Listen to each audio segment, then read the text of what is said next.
Topik yang kedua itu membahas tentang bagaimana pandangan saya mengenai yang pertama itu aborsi, yang kedua hukuman mati, dan yang ketiga itu eutanasia.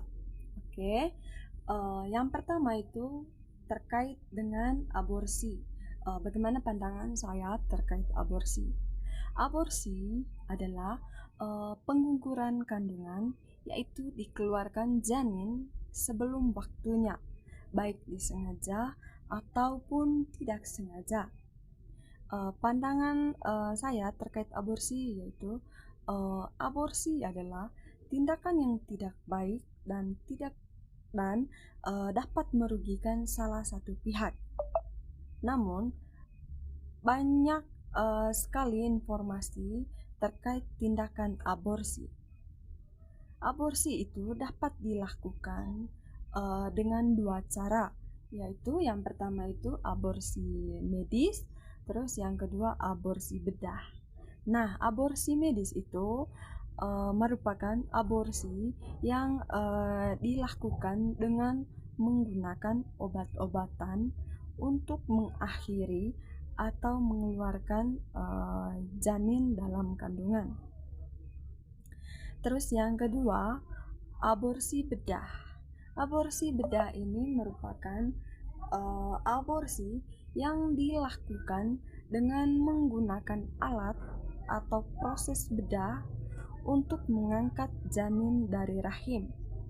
Menurut saya, aborsi itu dapat dilakukan karena berbagai alasan, yaitu baik kondisi ekonomi, terus kesehatan, terus medis, ataupun pribadi. Alasan medis termasuk ancaman terhadap kesehatan ibu atau janin yang tidak dapat hidup setelah dilahirkan.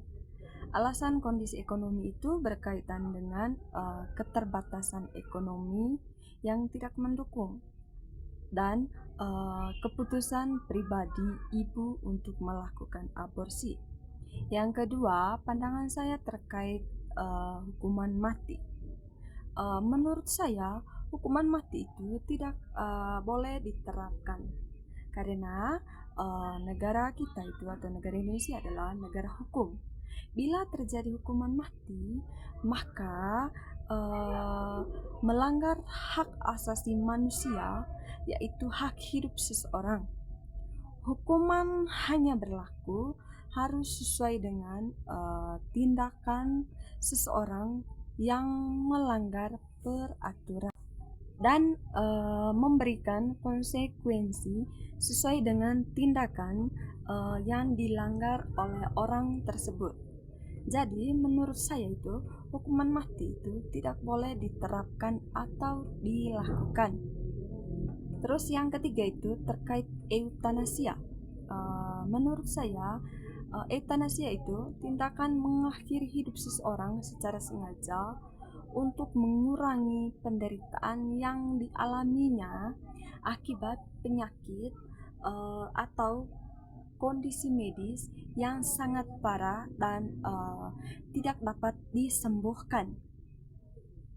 Nah, eutanasia itu bisa dilakukan dengan beberapa alasan bahwa tindakan tersebut itu tidak melanggar hak asasi manusia karena eutanasia itu dilakukan itu berdasarkan kesepakatan dari diri seseorang tersebut, terus dari keluarga, dan juga eutanasia itu dilakukan secara tidak sengaja apabila seseorang itu atau dari pribadi orang tersebut untuk melakukan eutanasia, maka eutanasia itu bisa dijalankan atau bisa dilakukan atas permintaan dari seseorang yang mengalami kondisi fisik atau penyakitnya itu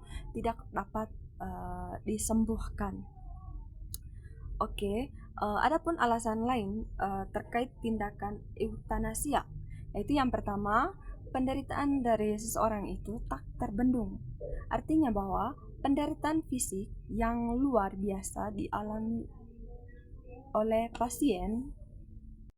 Adapun alasan lain tindakan eutanasia, yaitu yang pertama itu penderitaan dari seseorang yang tak terbendung.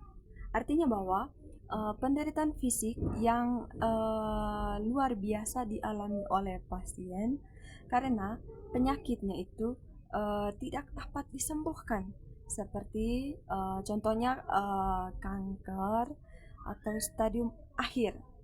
Nah, atau gangguan medis lainnya yang menyebabkan rasa sakit kronis yang tidak bisa dihilangkan meskipun dilakukan perawatan paliatif. Nah, yang kedua itu, alasan kedua itu persetujuan pasien. Nah, eutanasia itu bisa dilakukan apabila permintaan dari pasien tersebut atau seseorang yang mengalami penyakitnya itu tidak dapat disembuhkan, maka eutanasia itu bisa dilakukan kalau atas permintaan dari orang tersebut yang dimana penyakitnya itu tidak dapat disembuhkan. Terus yang ketiga itu supaya mengurangi beban keluarga. Nah, alasan yang ketiga ini terkait eutanasia itu bisa dilakukan itu untuk mengurangi beban keluarga atau kondisi ekonomi dari keluarga tersebut. Yang keempat itu penyakit yang menghancurkan fisik dan mental. Nah, alasan yang keempat ini eutanasia itu bisa dilakukan apabila penyakitnya itu menghancurkan fisik dan mental dari seseorang tersebut. Dan yang kelima itu alasan kelima itu kehilangan kualitas hidup.